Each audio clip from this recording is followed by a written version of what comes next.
Hello guys, welcome back again in Edugrown class 10th। I hope यार आप सब लोग अच्छे और सेफ होंगे। मैं हूं आशीष सर, आपका साइंस टीचर।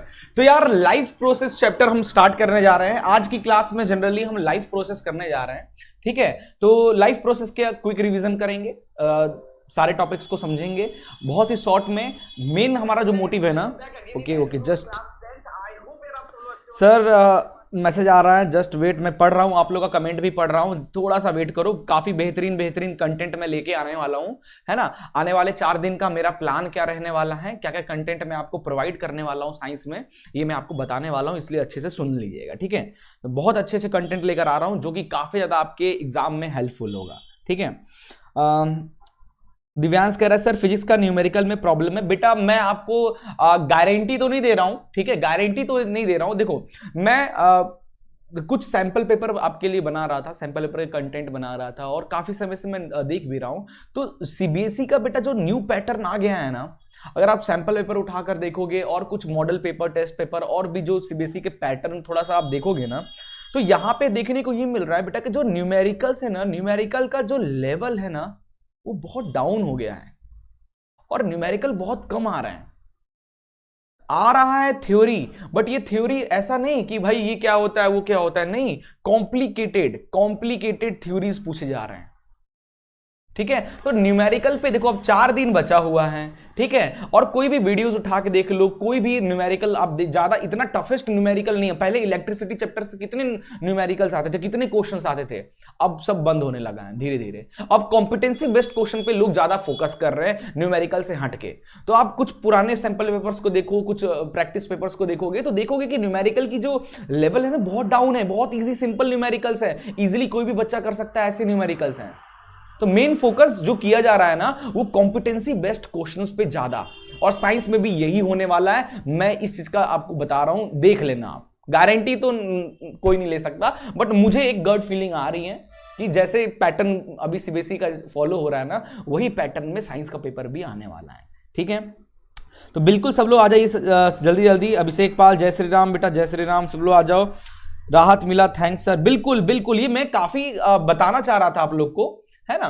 काफी जो मेरे स्टूडेंट हैं उन लोग को भी मैंने इस चीज का गाइडेंस अभी रिसेंटली दिया है कि इस न्यूमेरिकल को लेकर परेशान ना हो, ठीक है। 2 ही चैप्टर का न्यूमेरिकल तो आपको पढ़ना है। एक हो गया लाइट चैप्टर का न्यूमेरिकल और दूसरा हो गया इलेक्ट्रिसिटी का न्यूमेरिकल, ठीक है। 2 चैप्टर के न्यूमेरिकल्स हैं।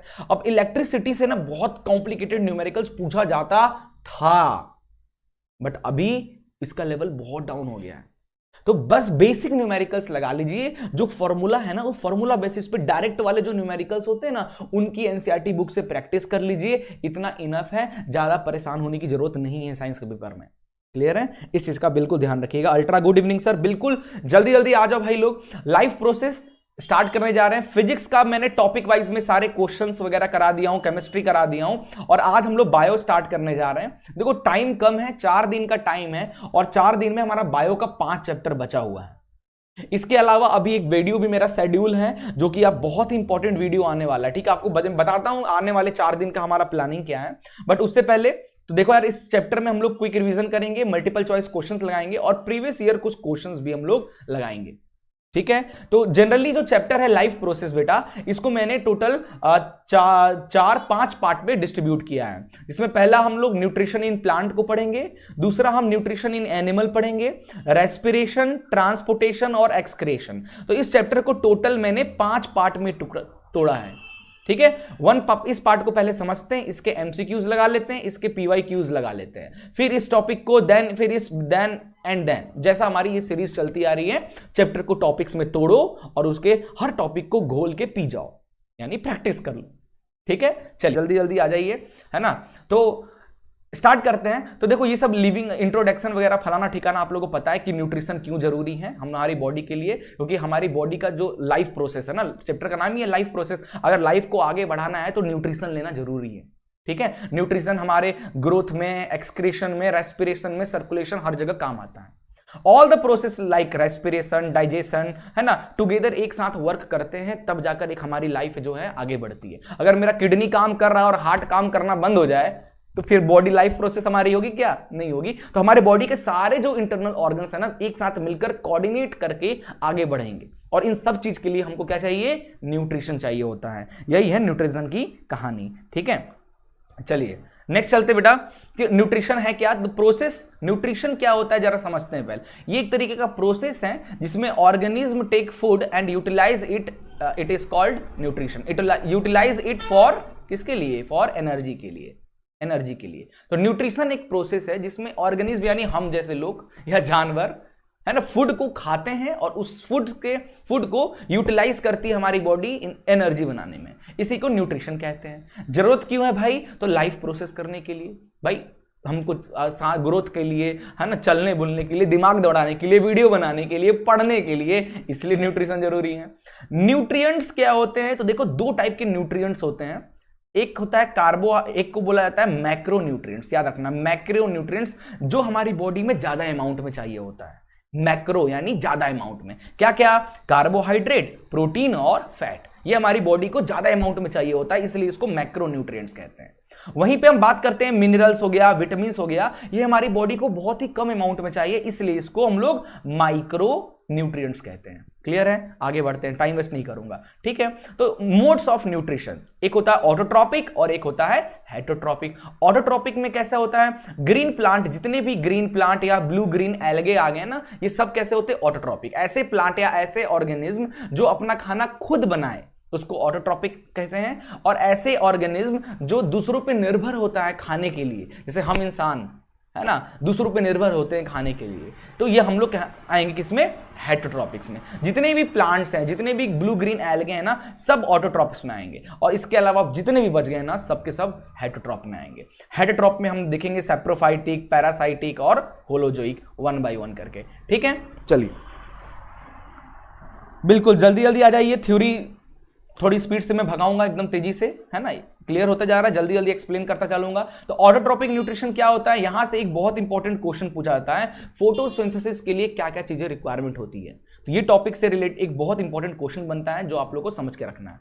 तो ऑटोट्रॉपिक न्यूट्रिशन क्या मैंने बताया कि ऐसे ऑर्गेनिज्म जो अपना खाना स्वयं बनाए, खुद बनाए, उनको ऑटोट्रॉपिक कहते हैं, ठीक है। जैसे हमारे ग्रीन प्लांट्स जितने होते हैं वो सारे, ठीक है, क्लियर हो गया। तो autotrophs are use simple inorganic materials and convert it into complex high energy molecule में, दैट इज कार्बोहाइड्रेट में कन्वर्ट करते हैं, ठीक है। क्या करते हैं? जितने भी ऑटोट्रॉप्स होते हैं, जैसे प्लांट हो गया, ब्लू ग्रीन एल्गे हो गए, ये नॉर्मल इनऑर्गेनिक मेटल, छोटे मोटे इनऑर्गेनिक मटेरियल्स को कन्वर्ट कर देते हैं किसमें?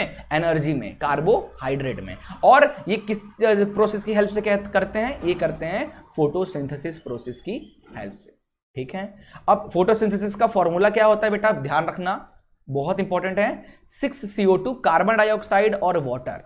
प्लांट क्या करता है? प्लांट के पत्ते जो होते हैं, देखो वाटर तो पहले से होता है, CO2 उन्होंने स्टोमेटा का माउथ ओपन हुआ, CO2 अंदर आया, और सनलाइट। तो CO2 और वाटर सनलाइट के प्रेजेंस में, और क्लोरोफिल जिसपे सनलाइट ऑब्जॉर्व करता है, इसके रिएक्ट में ये अपना खाना ग्लूकोज बनाता है। O2 जो प्लांट बाहर निकलता है, जिसको हम लोग लेते हैं, और वाटर निकलता है ट्रांसपिरेशन मेथड से। क्लियर है सबको? क्लियर हो गया? आगे चलते हैं, चलिए। क्लियर हो गया फोटोसिंथेसिस का इक्वेशन। तो एक बहुत इंपॉर्टेंट क्वेश्चन है, रॉ मटेरियल फॉर फोटोसिंथेसिस। पिछले साल की जब मैं कॉपी चेक कर रहा था ना, 10th बोर्ड की जब मैं कॉपी चेक कर रहा था, तब ये क्वेश्चन यार आया था, है ना, मुझे याद आया। तो मैं मतलब बच्चों को जब मैं पढ़ा रहा था 10th क्लास में, 10th बोर्ड के बच्चों को जब मैं पढ़ा रहा था, तब ये क्वेश्चन मैंने उनको बोला था, अरे यार इतना इजी क्वेश्चन कौन सी बेसिक कहाँ ही पूछेगा। लेकिन जब पेपर भी आ गया, पेपर में क्वेश्चन भी आ गया, और जब मैं कॉपी चेकिंग कर रहा था ना बोर्ड एग्जाम के बच्चों का, तब मुझे हंसी आ रही थी। अरे भाई, मतलब तुम सोच रहे हो सीबीएसई कहीं से भी क्वेश्चन पूछ सकता है, हम सोचते हैं बहुत हाई लेवल का पढ़ के चले जाएं और फुस्सी क्वेश्चन पूछ दें, तो भी दिक्कत हो जाती है कभी कभी। इसीलिए सब कुछ पढ़ के चलना, ज्यादा टेंशन नहीं लेना है, ठीक है। 4 दिन में ये नहीं कि बीपी शुगर हाई कर ले, खाना पीना छोड़ दे, पढ़ते रहना। यार रिलैक्स है यार, कंप्लीट है, रिलैक्स रहिए, साइंस कंप्लीट है भाई। बस क्या करना है, जहां से मटेरियल्स मिले कलेक्ट कीजिए और 1 टाइम्स उनको रिवाइज करते चलिए, ठीक है। टेंशन नहीं लेने का बिल्कुल। तो भाई रॉ मटेरियल, क्या क्या रॉ मटेरियल लगता है फोटोसिंथेसिस प्रोसेस के लिए? तो भाई सनलाइट लगता है, ये क्या है, एक इनऑर्गेनिक मटेरियल हो गया। क्लोरोफिल जो कि पहले से ही होता है, जिसका काम होता है सनलाइट को एब्जॉर्ब करना। CO2 का काम क्या होता है, एंटर थ्रू स्टोमेटा के थ्रू प्लांट के अंदर CO2 जाता है, ठीक है, एंड ऑक्सीजन क्या होता है, बाहर निकलता है। और वाटर चाहिए, वाटर जो होता है डिसॉल्व करता है इन मटेरियल्स को और उससे स्टार्च बनाता है जो कि प्लांट का खाना होता है। तो कौन कौन से रॉ मटेरियल हो गए फोटोसिंथेसिस के लिए, सनलाइट, क्लोरोफिल, कार्बन डाइऑक्साइड और वाटर। याद रखिएगा ये 1 लाइन का इसका डेफिनेशन है, बहुत ही सिंपल है, किसका क्या यूज है, ये क्वेश्चन आएगा तो ये आपको लिखकर आना है, ठीक है। ठीक है, क्रॉस दिव्यांश कह रहा है sir please explain cross section of leaf. Cross section of leaf क्या कह रहे हो भाई? हाँ, लीफ पत्ते के ऊपर जो पूरे जो वेन्स वगैरह बनते हैं, है ना, उन सब के बारे में पूछ रहे हो क्या, किसको क्या कहा जाता है, कितने टाइप के वेन्स होते हैं, है ना, लीनियर, स्ट्रेट, ऐसा कुछ वो पूछ रहे हो क्या? नहीं आता है, नहीं आता है, कहाँ लगे हो, कहाँ लगे हो यार, ये सब नहीं आता है, ठीक है, नहीं कहीं किसी सैंपल पेपर में आपको नहीं मिलेगा। चलिए एक ये क्वेश्चन है कि साइट ऑफ फोटोसिंथेसिस, फोटोसिंथेसिस का साइट कहाँ है? तो देखो photosynthesis occurs in chloroplast organelles in certain plant पे हमारा जो फोटोसिंथेसिस होता है ना क्लोरोप्लास्ट में होता है। ध्यान रखिएगा ये है क्लोरोप्लास्ट का स्ट्रक्चर, ठीक है। All green plant parts have chloroplast and carry out photosynthesis. The leaves have the most chloroplast. Leaves में, पत्तों में, देखो प्लांट का जहां जहां भी प्लांट में ग्रीन पार्ट्स दिखता है ना वहां हर जगह क्लोरोप्लास्ट पाया जाता है। पत्तों में सबसे ज्यादा क्लोरोप्लास्ट पाया जाता है, इसलिए प्लांट्स जो होते हैं ना पत्तों की हेल्प से ज्यादा अपना एनर्जी बनाते हैं। क्लियर है? The green colour comes from chlorophyll in the chloroplast, the pigment absorb light energy. ठीक है, अब जो ग्रीन पत्तों का जो ग्रीन कलर है वो किस चीज की वजह से आता है? तो भाई क्लोरोप्लास्ट की वजह से आता है ना। छोटे छोटे होते हैं, जब उन पे सनलाइट पड़ती है तो वो ग्रीन कलर का चमकने लगते हैं, ठीक है। इसलिए हम लोग उसी पिगमेंट, वो वही जो छोटे छोटे पिगमेंट्स है ना वो लाइट को एब्जॉर्ब करते हैं और उससे एनर्जी बनाते हैं, ठीक है, हो गया। A chloroplast contain stroma, a fluid grana, stack, thylakoids, ये जो नाम है ना ये सब है, ये बस आप ध्यान में रखो, इतना ज्यादा डिटेल में आपको जाना नहीं है, ठीक है। चलिए आगे चलते हैं नेक्स्ट भाई, इवेंट्स ऑफ फोटोसिंथेसिस। फोटोसिंथेसिस में कौन कौन से इवेंट्स होते हैं? पहला है लाइट का एब्जॉर्ब होना बाय क्लोरोफिल, दूसरा है लाइट एनर्जी को कन्वर्ट कर देना किसमें? केमिकल एनर्जी में, और प्लस स्प्लिटिंग कर देना वाटर को हाइड्रोजन और ऑक्सीजन के फॉर्म में, एंड CO2 को रिड्यूस करके कार्बोहाइड्रेट बनाना। क्या होता है? CO2 और प्लस वाटर ये दोनों मिलते हैं, सनलाइट इस पे पड़ती है, सनलाइट इस दोनों को ब्रेक डाउन कर देगा, तोड़ देगा सारे मॉलिक्यूल्स को, इधर बन जाएगा हमारा C6H12O6 ग्लूकोज प्लस वाटर और प्लस ऑक्सीजन, ये हमारा बाई प्रोडक्ट बनता है। यही तो इवेंट है फोटोसिंथेसिस का। क्लियर है? चलिए आगे चलते हैं बेटा। नेक्स्ट है स्टोमेटा। क्या होता है? सबको पता है, स्टोमेटा टाइनी पोर्स हैं जो पत्तों पे पाए जाते। देखो ये पत्ता दिख रहा है आपको, ये पत्ते पत्तों के ऊपर इस तरीके से स्टोमेटा बना होता है, ठीक है। स्टोमेटा को देख लेना ध्यान से, ये गार्ड सेल है, ये जो है ना, ये जो ऊपर का ग्रीन कलर का और नीचे का दिख रहा है ये हमारे गार्ड सेल है, ठीक है। ये यही ओपन होते हैं और खुलते हैं। क्लियर है? ध्यान रखिएगा। तो stomata are the tiny pores present on the surface of leaves, leaves पे प्रेजेंट होते हैं, ठीक है। इनका काम क्या होता है? गैसेस का एक्सचेंज करना, मतलब ऑक्सीजन और CO2 का अंदर बाहर करना। जैसे कि आप यहाँ एनिमेटेड वीडियो में मैं यहाँ पे रखा हूं, आप ये एनिमेशन को ध्यान से देखिए। जैसे ये माउथ ओपन होता है, CO2 अंदर गया और O2 और थोड़ा बहुत वाटर भी बाहर निकलेगा। अब वाटर जो बाहर निकल रहा है ना उस प्रोसेस को ट्रांसपीरेशन कहते हैं, जो कि हम लोग आगे अभी समझेंगे, ठीक है। और लॉसेस, देखो जब भी काम, क्या फंक्शन ऑफ स्टोमेटा, क्या फंक्शन क्या होता है? गैसेस का एक्सचेंज करना, जिसमें ऑक्सीजन और CO2 हो जाएगा। इसके साथ साथ loss large amount of water in the form of water vapour during transpiration, transpiration method उसको कहते हैं, ठीक है। चलिए क्लियर हो गया इतना?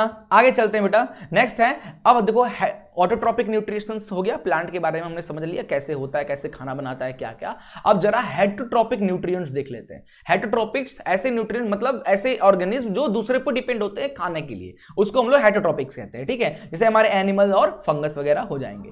अब देखो इसके अंदर आता है होलोजोइक न्यूट्रिशन, सैप्रोफाइटिक न्यूट्रिशन और पैरासाइटिक न्यूट्रिशन। ये बहुत इंपॉर्टेंट है, MCQ में पूछेगा, इसलिए अच्छे से समझ लेना इसको, नहीं तो MCQ क्वेश्चंस में फंस जाओगे, ठीक है। ये बहुत इंपॉर्टेंट है, ध्यान रखना, ठीक है। चलिए होलोजोइक न्यूट्रिशन क्या है? होलोजोइक न्यूट्रिशन मतलब animals take in solid foods and break down inside the body. ऐसे ऑर्गेनिज्म जो फूड को अपने माउथ के थ्रू अंदर डालें और फिर बॉडी के अंदर उसका ब्रेक डाउन करके एनर्जी बनाए। जैसे हम इंसान हो गए और बहुत सारे जानवर भी हो गए, तो हम लोग किस में आएंगे, अमीबा हो गया, एनिमल्स हो गया, और कुछ ह्यूमंस तो सारे हम खाने को माउथ के थ्रू अंदर डालते हैं और देन ब्रेक डाउन, तो हम लोग किस में आएंगे, होलोजोइक न्यूट्रिशंस में आएंगे। ठीक है, दूसरा हो गया सैप्रोफाइटिक, तो organism feed on dead and decaying matter, ऐसे ऑर्गेनिज्म जो मरे हुए सड़े हुए दूसरे ऑर्गेनिज्म पे बैठकर उनको खाते हैं, है ना, उससे न्यूट्रिशंस लेते हैं, उनको क्या जाता है सैप्रोफाइटिक न्यूट्रिशन, जैसे फंगी और ईस्ट वगैरह हो गया। क्लियर है। अब पैरासिटिक न्यूट्रिशंस क्या होते हैं, ऐसे ऑर्गेनिज्म जो दूसरों के बॉडी पे चिपक कर रहते हैं एज अ होस्ट की तरह, और उनकी बॉडी से चुपके एनर्जी लेते रहते हैं, न्यूट्रिशंस लेते रहते हैं। तो पैरासाइट्स लिव इनसाइड और outside other organism like a host and derive nutrition, और उससे न्यूट्रिशन लेते रहते हैं। जैसे एग्जांपल है हमारे जो बालों में जुएं हो जाते हैं ना, जुएं है ना, छुपके रह रहे हैं हमारे बालों में, हमारे सर से न्यूट्रिशंस ले रहे हैं। ऐसे ही ठंड के टाइम पे ना ऐसा पतली पतली दाल की बहुत पतली पतली इस तरीके का पेड़ पौधों पे बहुत भरा हुआ दिखता है, जिसको कास्कुटा कहते हैं। ठीक है, तो ये प्लांट पैरासाइट होता है, कास्कुटा इज अ प्लांट पैरासाइट। और टिक्स हमारे सर में जुएं। ठीक है, क्लियर है। चलिए आगे चलते हैं। नेक्स्ट है हमारा how organism obtained their food, organism अपना खाना किस तरीके से ऑब्टेन करता है। तो ध्यान से देखिए, देखो यूनिसेलुलर ऑर्गेनिज्म क्या होते हैं, जो सिंगल सेल से बने होते हैं। ठीक है, तो इसमें हमारा अमीबा और पैरामीशियम आ जाएगा। ठीक है, यूनिसेलुलर ऑर्गेनिज्म यानी जिसके पास सिंगल सेल होता है, जैसे हमारा अमीबा हो गया या पैरामीशियम हो गया। ये देखो अमीबा ऐसा दिखता है और ये देखिए पैरामीशियम ऐसा दिखता है, उसके चप्पल की तरह, हमारा जो चप्पल नहीं होता चप्पल की तरह दिखता है, और बस यहाँ पे हेयर्स होते हैं इसके आउटर पार्ट्स में। और ये रहा हमारा अमीबा, कुछ इस तरीके से दिखता है। ठीक है, चलिए अगला है अमीबा अपना खाना किस तरीके से लेता है। ये बहुत इंपॉर्टेंट है, बहुत ज्यादा इंपॉर्टेंट है, अच्छे से समझ लीजिएगा इस पार्ट को। ठीक है, अमीबा कैसे न्यूट्रिशंस लेता है, तो डायग्राम से समझाता हूं, डायग्राम से समझ लो। तो ये रहा हमारा अमीबा, ये रेड कलर का फूड पार्टिकल है। तो जब भी हमारा अमीबा के आसपास कोई फूड पार्टिकल आता है ना, तो अमीबा उस फूड पार्टिकल को डिटेक्ट करता है। डिटेक्ट करने के बाद अमीबा अपना जो स्यूडोपोडिया होता है ना, स्यूडोपोडिया अपनी बॉडी के पार्ट स्यूडोपोडिया को एक्सटेंड करता है इस तरीके से उस फूड की तरफ, जैसा कि आप यहां पे देख रहे हो, एक्सटेंड कर रहा है। फिर उसको कैप्चर कर लेता है, और कैप्चर करने पे वहां पे बन जाएगा फूड वैक्यूल बन जाएगा, और उसके बाद उसको बढ़िया डाइजेस्ट करेगा, खाएगा, पचाएगा और फिर निकाल देगा। तो ये हमारा प्रोसेस है न्यूट्रिशन, अमीबा का न्यूट्रिशन लेने का तरीका है ना। पहले सेंस करेगा, फिर अपने स्यूडोपोडिया से उसको कवर अप करेगा, फूड वैक्यूल बनाएगा, डाइजेस्ट करेगा एंड देन एक्सक्रीट कर देगा। ठीक है, यही महाभारत यहाँ पे लिखा हुआ है, आप लोग को पता ही होगा, इसकी स्टोरी पढ़ लेना। ठीक है, चलिए लाइव क्लास अटक रही है, सच में अटक रही है क्या यार? अल्ट्रा कह रहा है लाइव क्लास अटक रही है, सच में? अच्छा रुको जरा चेक किया जाए।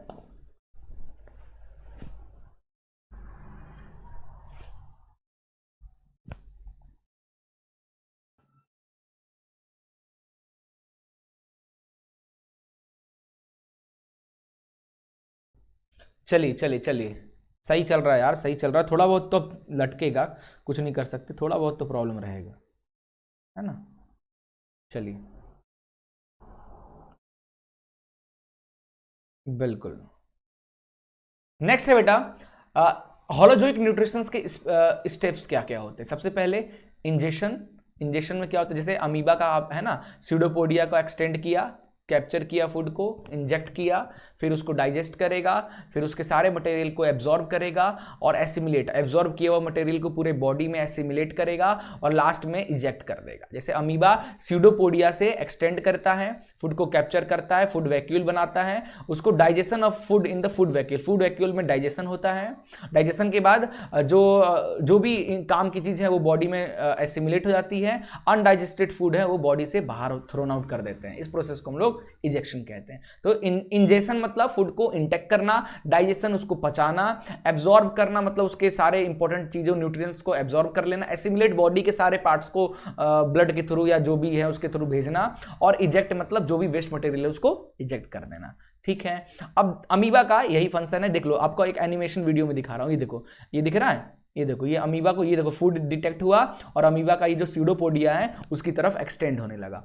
इस तरीके से अमीबा कैप्चर बना लेता है और अपने फूड को अंदर कैप्चर कर लेता है और फिर उसको धीरे धीरे धीरे धीरे करके पचाने लगता है। तो एनिमेटेड में आप ये वीडियो देख लीजिए कैसे अमीबा खाना बनाता है। ठीक है, चलिए नेक्स्ट चलते हैं। एक पैरामीशियम जो होता है ये अपना खाना किस तरीके से लेता है, तो पैरामीशियम के पास हेयर्स होते हैं, उनके आउटर बॉडी में हेयर्स होते हैं, ठीक है, सीलिया जिसको कहा जाता है, present all over the body, take in food at a specific spot. अब एक क्वेश्चन यहां से आता है कि अमीबा फूड इनटेक अपने बॉडी के सरफेस से करता है, होल सरफेस, ठीक है, होल कहीं से भी खाना खा सकता है।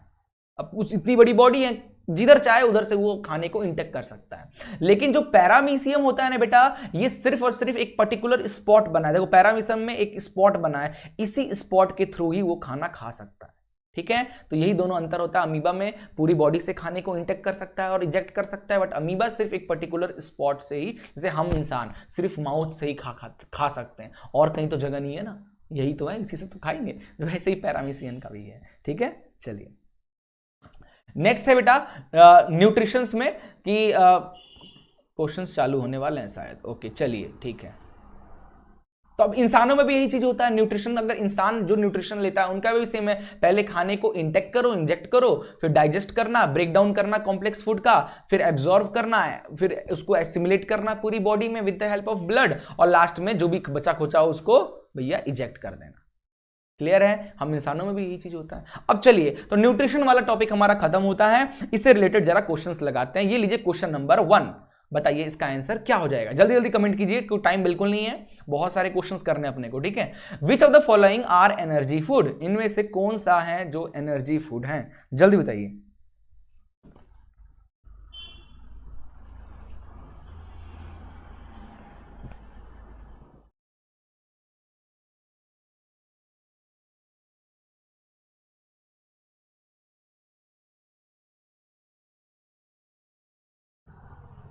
चलिए जल्दी जल्दी कमेंट कीजिए भाई लोग, जल्दी जल्दी कमेंट कीजिए। Which of the following are energy food, किसके थ्रू, बिल्कुल अल्ट्रा का आ गया, क्वेश्चन 1 का ए, श्रीधर मिश्रा का भी आ गया ए, दिव्यांश ए, श्रीधर, बिल्कुल बिल्कुल बिल्कुल आंसर कार्बोहाइड्रेट एंड फैट, यही तो एनर्जी फूड है, ठीक है। चलिए नेक्स्ट क्वेश्चन आपके सामने, ये लीजिए सेकंड क्वेश्चन लीजिए। In which mode of nutrition an organism derive its food from the body of another living organism without killing it, किस में, सेप्रोफाइटिक में, मतलब दूसरी बॉडी पे चिपक के रहेगा एज अ होस्ट, याद आया, और उससे जैसे टिक्स था, कैस्कुटा था, है ना, तो कौन किस में आता है वो, सेप्रोफाइटिक में, होलोजोइक में, पैरासिटिक में, या ऑटोट्रोपिक्स में, बताइए। क्वेश्चन 2 का आंसर क्या हो जाएगा, जल्दी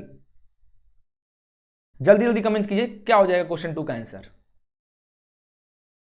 बिल्कुल जल्दी जल्दी आंसर कीजिए भाई, लेट आ रहा है क्या वीडियो थोड़ा सा, अभी पहले का ही आंसर दे रहे हो आप लोग तो।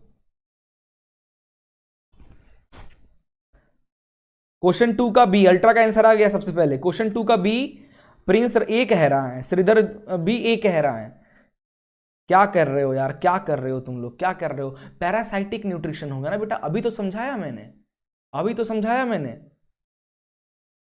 बिल्कुल दूसरे का देखकर आंसर दे रहे हो, मतलब दूसरा ए बोल रहा है तुम भी खुद का दिमाग नहीं लगाना भाई, दूसरे के बॉडी पे बिना किल किए उसका न्यूट्रिशन ले रहा है, पैरासाइट होंगे ना, कैस्कुटा, और parasitic nutrition is the right answer, ठीक है। चलिए क्वेश्चन नंबर 3 पे आते हैं, लीजिए question number 3, the mode of nutrition found in fungi, fungi में कौन सा मोड ऑफ न्यूट्रिशन देखने को मिलता है, पैरासाइटिक, ऑटोट्रोपिक, होलोजोइक, या सेप्रोफाइटिक, जल्दी बताइए। प्रिंस राजपूत बोल रहा है सर मेरा नाम ले, बेटा आप आंसर दोगे तब तो आपका नाम लेंगे, सही आंसर दो, बिल्कुल नाम लेंगे आपका, है ना। चलिए बताइए, थर्ड क्वेश्चन नंबर जरूर मेंशन करो यार, आप लोग कमेंट में क्वेश्चन नंबर मेंशन करो,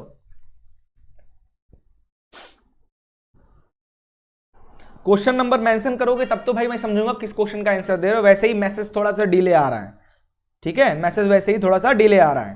क्वेश्चन 3 का ए सबसे पहले आया अंजलि का, अल्ट्रा का भी ए आ गया, राम सी कह रहा है, सक्षम जैन कह रहा है डी, अभिषेक पाल कह रहा है बी, अल्ट्रा कह रहा है ए, कृपांशी कह रही है डी। भाई fungi dead and decaying plant पे बैठकर खाना खाता है, क्या हो जाएगा आंसर भैया, सेप्रोफाइटिक न्यूट्रिशन, जिन्होंने भी डी ऑप्शन बोला है करेक्ट है, सेप्रोफाइटिक न्यूट्रिशंस, भाई डेड एंड डिकेइंग प्लांट्स उस पे बैठकर उनका खाने को लेना, सेप्रोफाइटिक में आएगा ना बेटा। होलोजोइक, देखो होलोजोइक में हम लोग आते हैं, होलोजोइक में हम इंसान आते हैं, ह्यूमंस और एनिमल्स, ठीक है। फिर हमने पढ़ा था सेप्रोफाइटिक, जो डेड एंड डिकेइंग एनिमल पे बैठ एनिमल और ऑर्गेनिज्म पे बैठता है। और फिर हमने पढ़ा था पैरासाइटिक, ठीक है, जिसमें हमारा कसकुटा या होस्ट की तरह काम करता है। यही 3 तो हमने पढ़ा था, वो भी भूल जा रहे हो इतनी जल्दी, पूरा साइंस कैसे याद रखोगे। चलिए अगला क्वेश्चन नंबर 4 लीजिए। The site of photosynthesis in the cell of leaf, कौन से पार्ट पे, लीफ के कौन से सेल में फोटोसिंथेसिस देखने को मिलता है। साइट ऑफ फोटोसिंथेसिस का साइट क्या है। क्लोरोप्लास्ट, साइटोप्लाज्म, माइटोकॉन्ड्रिया या प्रोटोप्लाज्म। ये तो बहुत इजी है, जल्दी से आंसर दे दो। बिल्कुल बिल्कुल बिल्कुल बिल्कुल सही है, कनिष्क सही कह रहा है। Use enzyme to break down food outside the body and then ingest it. बिल्कुल। क्वेश्चन 4 का ए, सक्षम का भी ए आ गया, विशाल सैनी का भी ए आ गया। बिल्कुल आंसर सही है भाई, बिल्कुल सही, टाइम वेस्ट नहीं करते हैं। क्लोरोप्लास्ट, सबको पता है फोटोसिंथेसिस क्लोरोप्लास्ट में ही होता है, ठीक है। चलिए अगला लीजिए question number 5। In amoeba food is digested in the, amoeba में फूड कहां पे डाइजेस्ट होता है। फूड वैक्यूल में, माइटोकॉन्ड्रिया में, स्यूडोपोडिया या क्लोरोप्लास्ट। ये तो भाई कहां से आ गया। अमीबा एक लिविंग ऑर्गेनिज्म है, मतलब एक ऑर्गेनिज्म है वो भी, और कहां प्लांट और एनिमल की बात हो रही है, ठीक है। चलिए बताइए फिफ्थ का आंसर क्या हो जाएगा। बिल्कुल सभी का आंसर 4th का सही था। 5th पे आ जाइए जल्दी जल्दी। अमीबा में फूड डाइजेस्ट कहां होता है। राम का आंसर आया सबसे पहले, राम ने बोला है ए, दिव्यांश ने भी बोला ए, अल्ट्रा बी बोल रहा है इसका, प्रिंस राजपूत भी ए कह रहा है, सक्षम भी ए कह रहा है, अंजलि भी ए, श्रीधर भी ए कह रहा है, विशाल सैनी सी बोल रहा है, अंजलि 5 का ए। बिल्कुल सही आंसर है, फूड वैक्यूल में करता, अभी तो समझाया था मैंने, फूड वैक्यूल में करता है, ठीक है। चलिए बिल्कुल। 6th क्वेश्चन लीजिए। When a few drop of iodine solution are added to rice water, rice का जो राइस वाटर है ना, पकाने के बाद जो वाटर बचता है उस पे फ्यू ड्रॉप्स ऑफ आयोडीन डालिए, the solution turn blue black colour का हो जा रहा है। This indicates that rice water contain, क्या है राइस में है, क्या फैट है, स्टार्च है, कॉम्प्लेक्स प्रोटीन है या सिंपल प्रोटीन है। तो आयोडीन की कहानी बेटा क्लास 8th क्लास से आप लोग पढ़ते आ रहे होंगे। आयोडीन क्या, जैसे हम लोग क्लास 7th 8th के अगर साइंस पढ़े होगे ना, उसमें हम पढ़ते हैं बुक में कि प्रोटीन कैसे टेस्ट करते हैं कि इसके किसी के अंदर प्रोटीन है कि नहीं है, स्टार्च की टेस्टिंग कैसे करते हैं, है ना। इस तरीके से हमने चीजें पढ़ी थी, अलग अलग कंपाउंड का इनके। बिल्कुल 6 का सी, अब बिल्कुल सही आंसर है, बिल्कुल सही आंसर है, C is the right answer. Starch, कहीं भी स्टार्च होगा ना, उस पे जैसे आयोडीन का ड्रॉप डालोगे तो ब्लैक कलर का, ब्लूइश ब्लैक कलर हो जाएगा, समझ जाना, उसके अंदर स्टार्च है। क्लियर है। चलिए 7th क्वेश्चन लीजिए, अगला क्वेश्चन लीजिए। 7th नंबर क्वेश्चन है, name the process in a leaf through which respiratory exchange of gases takes place. Leaf में कौन सा ऐसा पार्ट है जहां से गैसेस एक्सचेंज होते हैं, अंदर बाहर होते हैं। लेंटिकल्स, पहली बार सुन रहा हूं मैं भी, मुझे भी नहीं पता क्या होता है ये। Vacuoles, xylem, stomata. आपको मिल गया होगा आंसर। सर मैं लेट तो नहीं हो गया। यस बेटा, ज्यादा लेट नहीं हो गए। फर्स्ट चैप्टर का जो फर्स्ट टॉपिक है ना, न्यूट्रिशन इन प्लांट, है ना, न्यूट्रिशन इन प्लांट अभी वही चल रहा है ना। अभी एनिमल, अभी टोटल 5 टॉपिक है, टोटल 5 टॉपिक है। अभी फर्स्ट टॉपिक के ही क्वेश्चन हम लोग लगा रहे हैं, ठीक है।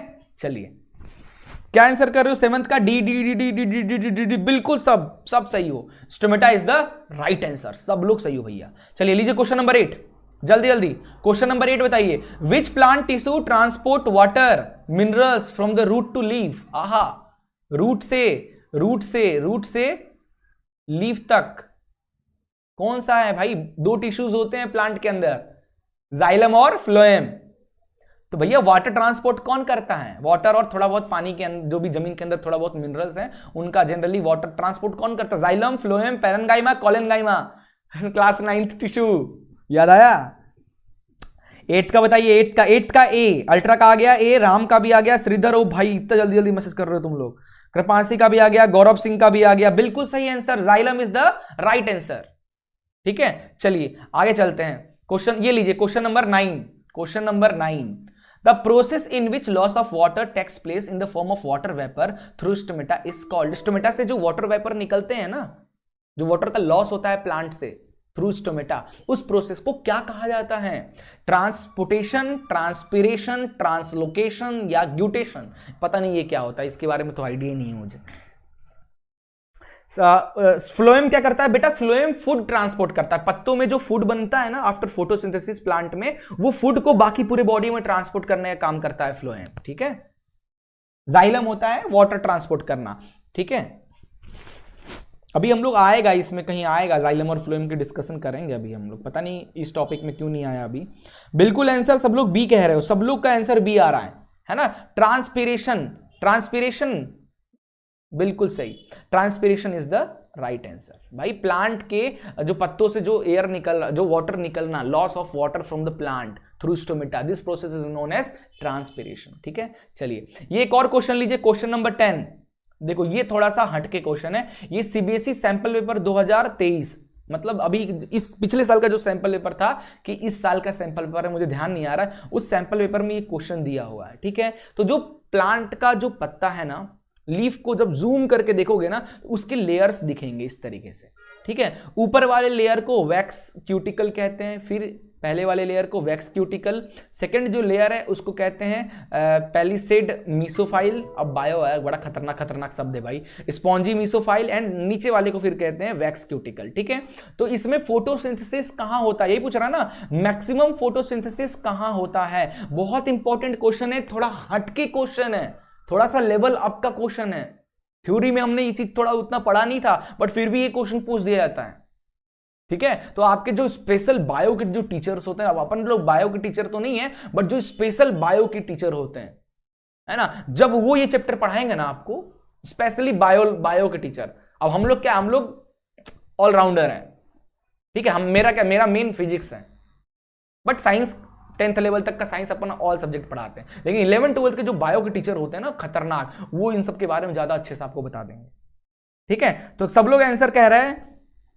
अनुज झा कह रहा है डाउट है भैया, जल्दी डाउट भी मैसेज कर दीजिएगा, बिल्कुल डाउट भी मैसेज कर दीजिएगा। 10th का ए कह रहे हो तो नहीं बेटा, बी होगा, सेकंड एंड थर्ड, है ना। ये लेयर और ये लेयर, ये जो लेयर है ना, मीसोफिल 2 और क्या लिखा है, पैलिसेड और स्पॉन्जी मीसोफिल, है ना, ये दोनों जो लेयर है ना, इन दोनों में सबसे ज्यादा फोटोसिंथेसिस होता है, इन्हीं दोनों लेयर्स में, ठीक है। नहीं पता था कोई बात नहीं, याद रख लीजिएगा सब लोग, ठीक है, याद रख लीजिएगा सब लोग, इन दो लेयर में सबसे ज्यादा फोटोसिंथेसिस देखने को मिलता है, ठीक है। चलिए क्वेश्चन नंबर 11 चलते हैं बेटा। क्वेश्चन नंबर 11 है कि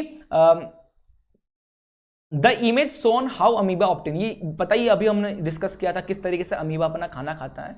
अब कह रहा है how this process is advantages for amoeba, किस तरीके से ये जो प्रोसेस है अमीबा का खाना खाने का, ये एडवांटेजेस बनता है उसके लिए, जल्दी बताइए।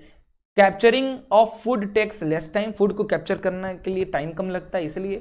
Complex food can be easily digested, more amount of food can be consume कर लेता है, या fast distribution of nutrition with the body, अपने जो भी न्यूट्रिशन उससे मिलता है उसको इजीली तेजी से बॉडी में डिस्ट्रीब्यूट कर देना।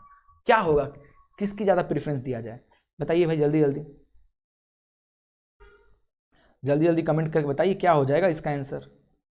11th का क्या आंसर कर, 11th का ए, श्रीधर कह रहा है ए भैया, इसका आंसर होगा डी। ये सबसे मेन रीजन है भैया, है ना, जो अमीबा का जो ये खाना खाने का जो तरीका है ना, स्यूडोपोडिया को एक्सटेंड करना, फूड वैक्यूल बनाना, ये इसलिए करता है क्योंकि एक ही सेल तो है पूरी। अब देखो जब ये कैप्चर करता है तो बॉडी के साइटोप्लाज्म, जितने भी बॉडी के अंदर के साइटोप्लाज्म है ना, सब आते हैं और सब इसको डाइजेस्ट करके इसकी पूरी एनर्जी लेकर वापस से अपनी जगह पे चले जाते हैं, ठीक है। तो fast distribution of nutrition with in the body, बहुत तेजी से न्यूट्रिशन जो होता है ना डिस्ट्रीब्यूट हो जाता है, इसलिए अमीबा इस मेथड को ज्यादा प्रीफर करता है, ठीक है।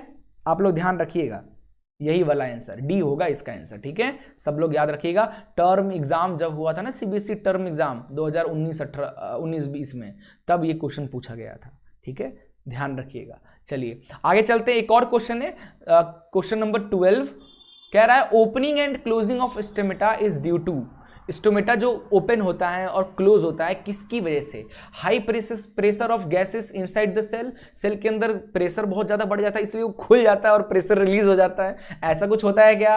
Movement of water in and out through the guard cell के थ्रू वाटर का इन और आउट होना उसकी वजह से। Stimulus of light in the guard cell, light की वजह से। स्टिमुलस समझते हो ना, अभी अपन ने आखिरी कंट्रोल एंड कोऑर्डिनेशन में स्टिमुली वगैरह पढ़ा ही था। और डिफ्यूजन ऑफ CO2 का डिफ्यूज, क्या इससे क्या लेना देना, जल्दी बताइए क्या हो जाएगा? 12th का बी, 12th का बी, 12th का बी, 12th का बी, 12th का बी। विशाल सैनी सी कह रहा है, बाकी लोग कुछ लोग सी भी कह रहे हैं, बी भी कह रहे हैं, बी ज्यादा आ रहा है, बिल्कुल सही है। Option B is the right answer.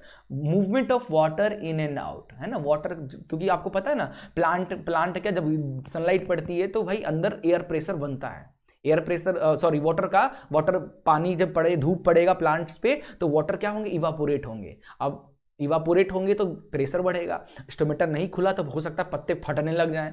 Stomata खुलता है उस प्रेशर की वजह से, जो हमारा वाटर प्रेशर, और फिर बाहर निकलता है और फिर वापस एरिया हालाई कम होता है तो नीचे से वाटर अप चल जाता है। ठीक है, तो movement of water in and out of the guard cell, इसकी वजह से वो ओपन और क्लोज होता है। ठीक है, ध्यान रखिएगा। चलो भाई आगे चलते हैं, अगला क्वेश्चन देखिए, क्वेश्चन नंबर 13। अब ये आ गया हमारा थोड़ा सा long answer short answer type के क्वेश्चन, जो इस टॉपिक से सीबीएसई में पहले क्वेश्चंस पूछे। देखो जितने भी क्वेश्चंस करा रहा हूं ना बेटा, कभी ना कभी पुराने पेपर्स में ये क्वेश्चंस पूछे गए हैं। मेरा शौक नहीं है कि इतने सारे क्वेश्चंस डाल देना, क्योंकि अभी 4 टॉपिक और बता है चैप्टर में, और इतने सारे क्वेश्चंस डालने का मेरा कोई मोटिव नहीं है। ये क्वेश्चंस रिपीटेड हैं, बहुत बार पूछे गए हैं, इसलिए भाई मजबूरी में बताना पड़ रहा है, नहीं तो अपन 4-4, 5-5 क्वेश्चंस कराते और भगते रहते। ठीक है, राहुल कह रहा है कि सर आप मुझे इग्नोर मत करो। नहीं राहुल भाई यार, हम क्यों इग्नोर करेंगे, हम किसी को इग्नोर नहीं करते बेटा। ठीक है, चलिए कह रहा है what criteria do we use to decide whether something is alive. ये तो एनसीईआरटी का क्वेश्चन है बे, ये भी रिपीट हुआ है क्या, कि कैसे हम डिसाइड करेंगे कोई चीज जिंदा है। तो वही एनसीईआरटी वाला कि कोई भी चीज अगर मूवमेंट करता हुआ दिख रहा है, जैसे वॉकिंग, ब्रीथिंग, ग्रोइंग हो रहा है ना, तो हम उससे डिसाइड कर सकते हैं कि वो भैया जिंदा है। तो जिंदा लोग ही चलता है, रेस्पिरेट करता है, ग्रोथ करता है, खाता है, पीता है। ठीक है, वही एनसीईआरटी वाली लाइंस आपको यहाँ पे लिखनी है। ठीक है, नेक्स्ट है क्वेश्चन नंबर 14। क्वेश्चन 14 पे आ जाइए। क्वेश्चन 14 है कि what are outside raw material used for by an organism. किसी भी ऑर्गेनिज्म के लिए आउटसाइड रॉ मटेरियल क्या क्या होता है। तो भाई सबको पता है क्या क्या होता है, जैसे ऑक्सीजन होता है, वाटर होता है, और जो खाना हम खाते हैं वो होता है। ठीक है, तो वीडियो पॉज करके बाकी के आंसर्स को पढ़ लीजिएगा, मैं जल्दी जल्दी समझा दे रहा हूं। ठीक है, बिल्कुल दिव्यांश कह रहा है कि if a person is doing any living activities like digestion etcetera और doing any movement the person is alive. बिल्कुल सही दिव्यांश, बिल्कुल सही आंसर दिया आपने। ठीक है, बिल्कुल सही। चलिए अगला क्वेश्चन है बेटा, क्वेश्चन नंबर 15। क्वेश्चन नंबर 15 कह रहा है कि what process would you consider essentially for maintaining life. क्या क्या प्रोसेस करना होगा फॉर मेंटेनिंग लाइफ। तो हमको न्यूट्रिशन लेना होगा, रेस्पिरेशन करना होगा, ट्रांसपोर्टेशन करना होगा, ठीक है, एक्सक्रीशन भी करना होगा, नहीं तो सब अंदर ही इकट्ठा हो जाएगा तो फट जाओगे। तो भैया बाहर निकालना भी मटेरियल बहुत जरूरी है, नहीं तो दिक्कत हो जाएगी। वही बात आएगा, 4 दिन गए नहीं बाथरूम और 5वें दिन भड़ाम भड़ूम मार रहे हैं, है ना, वही वाली हाल हो जाएगी। तो भाई सब कुछ करना है। ठीक है, चलिए बिल्कुल बिल्कुल आंसर कनिष्क का सही आ रहा है। मूवमेंट है, रेस्पिरेशन, सेंसिटिव, ग्रोथ, रिप्रोडक्शन, सब कुछ बिल्कुल। चलिए क्वेश्चन नंबर 16 पे चलते हैं बेटा। क्वेश्चन नंबर 16 कह रहा है कि what are the difference between autotrophic nutrition और हेटरोट्रोपिक। पता ही है भैया, अभी तो मैंने आपको समझाया, ये रहा ऑटोट्रोपिक और ये रहा हेटरोट्रोपिक। ऑटोट्रोपिक जो अपना खाना खुद बना ले, जैसे ग्रीन प्लांट, ये सब हेटरोट्रोपिक जो दूसरे पे निर्भर हो, जैसे हम इंसान, ह्यूमन, ये सब सारी चीजें आएंगे। यहाँ पे क्लोरोफिल चाहिए, यहाँ क्लोरोफिल नहीं चाहिए। Food is generally prepare during day time, क्योंकि धूप होता है, सन से ही तो बनाएगा। यहाँ पे भैया जब खाओगे तब एनर्जी मिल जाएगा। ठीक है, ये कुछ एग्जाम्पल्स दिया है, ध्यान से रख लेना। चलिए बिल्कुल आगे चलते हैं बेटा। क्वेश्चन नंबर 16 के बाद क्वेश्चन नंबर 17 पे आ जाइए। 17th है where do plant get each raw material required for photosynthesis process में जितने भी रॉ मटेरियल लगते हैं प्लांट को कहां से मिलता है। अभी बताया था ना, कार्बन डाइऑक्साइड हो गया, वाटर हो गया और सनलाइट हो गया। यही 3 चीज तो चाहिए प्लांट को बाहर से, जिससे वो खाना बना लेगा। ठीक है, अब वीडियो पॉज करके आराम से इसको बाद में पढ़ते रहना, जब वीडियो अपलोड हो जाएगा तब। ठीक है, चलिए आगे चलते हैं क्वेश्चन नंबर 18 पे बेटा। क्वेश्चन नंबर 18 है कि what are the necessary condition for autotrophic nutrition and what are its by product. Autotrophic nutrition के लिए क्या क्या चीजें जरूरी है, अभी जो मैंने पीछे बताया ना, कार्बन डाइऑक्साइड, वाटर और सनलाइट, क्योंकि ऑटोट्रोपिक प्लांट्स में होता है तो ये प्लांट के लिए यही सारी चीजें जरूरी हैं। बाई प्रोडक्ट क्या बनता है, तो सबको पता है बाई प्रोडक्ट में क्या बनता है। बाई प्रोडक्ट में हमारा स्टार्च और ग्लूकोज जो बनता है प्लांट के लिए, वो हमारा वही तो खाना हो गया उनका। ठीक है, चलिए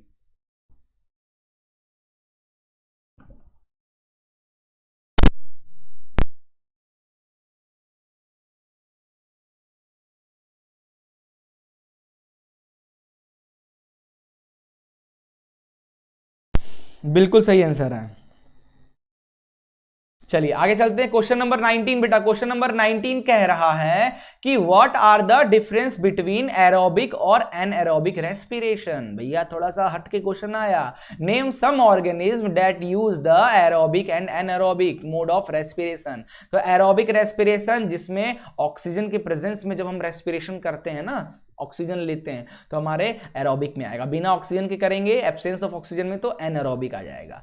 it involve exchange of gases between organism और आउटसाइड इन्वायरमेंट के बीच में, हम लोग अंदर लेते हैं इन्वायरमेंट से और बाहर करते हैं। यहाँ पे एक्सचेंज ऑफ गैसेस क्योंकि लेते ही नहीं, तो एक्सचेंज ऑफ गैसेस प्लेस्ड ही नहीं करता है। ये साइटोप्लाज्म और माइटोकॉन्ड्रिया के अंदर ज्यादातर देखने को मिलता है, मतलब हम इंसान और जानवरों में भी, और इट अकर्स सिर्फ और सिर्फ साइटोप्लाज्म में होता है। ठीक है, इट ऑलवेज रिलीज CO2 और वाटर। जब हम सांस छोड़ते हैं तो CO2 और वाटर दोनों निकलता है। यहाँ पे तो भाई कुछ एक्सचेंज हो ही नहीं रहा, एंड प्रोडक्ट वेरी करता है, भाई क्या निकलेगा वो अलग अलग चीजों पर डिपेंड करता है। ठीक है,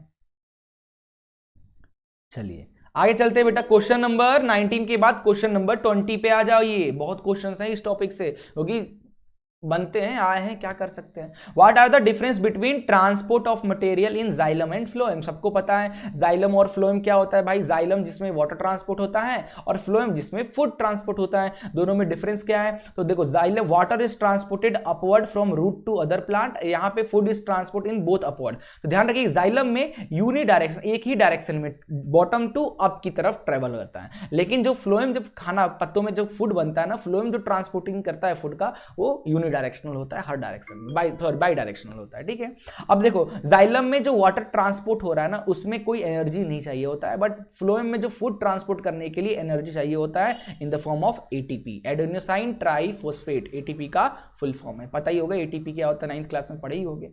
ठीक है, चलिए क्लियर हो गया, ध्यान रखिएगा। अब कहोगे सर वाटर को ट्रांसपोर्ट करने के लिए एनर्जी क्यों नहीं लगता, तो आप लोगों को पता है ना, हमारे जो प्लांट्स होते हैं, प्लांट्स के देखो, प्लांट धूप पड़ती है, स्टोमेटा ओपन होता है और सारे वाटर वेपर निकल जाते हैं, तो ऊपर में क्या क्रिएट हो जाता है, लो प्रेशर जोन बन जाता है, क्योंकि वाटर तो सारा इवापोरेट हो गया, और जमीन के अंदर वाटर तो बहुत है, तो यहाँ पे हाई प्रेशर जोन बन गया। अब आपको पता है energy always travel from high to low, तो अपने आप जो वाटर है ना जमीन के अंदर का, जब ऊपर का मंजिल खाली होता है तो अपने आप पानी ऊपर की तरफ चढ़ने लगता है, इसीलिए कोई एनर्जी रिक्वायरमेंट नहीं होती है। बट फूड जो बनता है पत्तों में, उसको पूरे बॉडी में भेजने के लिए एनर्जी चाहिए होता है इन द फॉर्म ऑफ ATP, याद रखिएगा। ठीक है, चलिए भैया स्ट्रक्चर ऑफ नेफ्रॉन एक्सप्लेन कर दो बेटा, जब आएगा ना वो टॉपिक बिल्कुल एक्सप्लेन कर दूंगा। ठीक है, अभी तो अपना ये चल रहा है, इसको खत्म किया जाए पहले जल्दी जल्दी। ठीक है, अब खत्म ही होने वाला है। चलिए क्वेश्चन नंबर 21 है कि stomata remain closed in desert plant during day time. Right, अब क्योंकि भाई डेजर्ट इतनी गर्मी होगी, स्टोमेटा बार बार खुल जाएगा तो सारा वाटर ही निकल जाएगा। अब पानी तो उतना होता नहीं है डेजर्ट एरिया में, सारा वाटर बार बार निकल जाएगा तो प्लांट तो मर ही जाएगा, है ना। तो डे टाइम में जो भी डेजर्ट प्लांट होते हैं ना, डे टाइम में उनके स्टोमेटा क्लोज होते हैं, सिर्फ नाइट के टाइम पे ओपन होते हैं। तो अगर डे के टाइम पे स्टोमेटा क्लोज होते हैं तो फोटोसिंथेसिस कैसे होता है, जरा समझते हैं। तो देखिए यही लिखा हुआ है आंसर कि in desert plant stomata open at night के टाइम पे ओपन होता है एंड टेक कार्बन डाइऑक्साइड लेता है रात के समय। स्टोमेटा रिमेन क्लोज होता है during day time to prevent loss of water by transpiration. Water को लॉस होने से बचाने के लिए क्लोज रहता है डे टाइम में, क्योंकि सारा वैसे ही गर्मी जगह है, डेजर्ट एरिया है, पानी की कमी है, बार बार स्टोमेटा खुल जाएगा तो पानी निकल जाएगा, तो फिर कहाँ से मिलेगा। ठीक है, यही आंसर लिखना है। वीडियो पॉज करके आप इसको एक बार देख लीजिएगा।